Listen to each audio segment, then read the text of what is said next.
राजनीति में एक और बड़ा झटका लगा है। सत्ता के गलियारों में उठे सवालों ने आखिरकार कुर्सी छीन ली। आरोप, सफाई और फिर इस्तीफा। ये कहानी सिर्फ एक मंत्री की नहीं है, बल्कि उस सिस्टम की है जहां पारदर्शिता पर सवाल उठते ही सियासी तूफान खड़ा हो जाता है।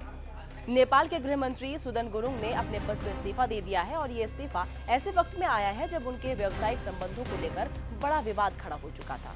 नमस्कार, जी न्यूज के डिजिटल प्लेटफॉर्म पर आपका बहुत स्वागत है और इस वीडियो में हम आपको बताएंगे कि आखिर नेपाल के गृह मंत्री ने इस्तीफा क्यों दिया।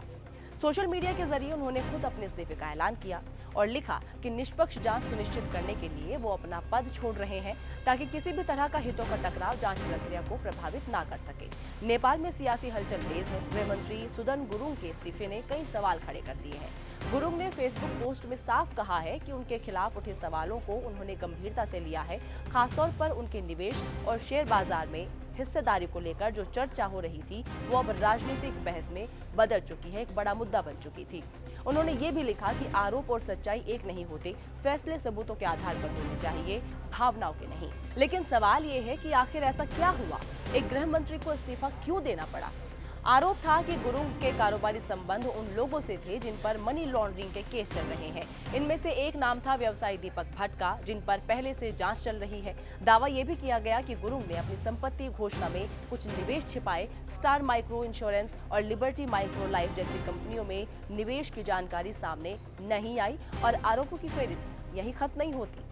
बताया ये भी गया कि उनके बैंक खाते में करीब 60 लाख रुपए जमा किए गए और इन पैसों का इस्तेमाल शेयर खरीदने में हुआ, जिससे उनके फंड के सोर्स पर सवाल खड़े हो गए। सबसे बड़ा विवाद ये था कि गृह मंत्री के तौर पर वही उस पुलिस सिस्टम के मुखिया थे जो उनके कथित बिजनेस पार्टनर्स के खिलाफ जांच कर रहा था। यानी एक तरफ एजेंसियां और दूसरी तरफ उन्हीं से जुड़े आरोप। यही कॉन्फ्लिक्ट ऑफ इंटरेस्ट इस पूरे मामले का केंद्र बन गया।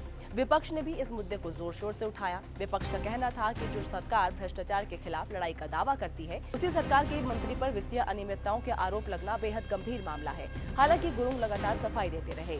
उन्होंने कहा कि बहुत सारी अफवाहें फैलाई जा रही हैं और तथ्यों को अटकलों से अलग करना जरूरी है। साथ ही उन्होंने ये भी कहा कि वो जांच में पूरा सहयोग करेंगे और पार्टी के हर फैसले का सम्मान करेंगे। अब बात करते हैं सियासी असर की।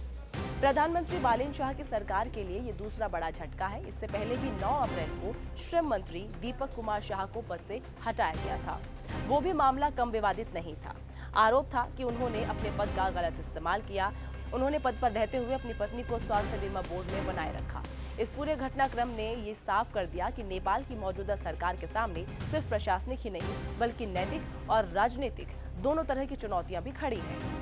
तो सवाल यही है कि क्या ये इस्तीफा सिर्फ एक व्यक्ति की जिम्मेदारी है या फिर ये उस सिस्टम की कमजोरी को उजागर करता है जहां पारदर्शिता पर सवाल बार बार उठते हैं।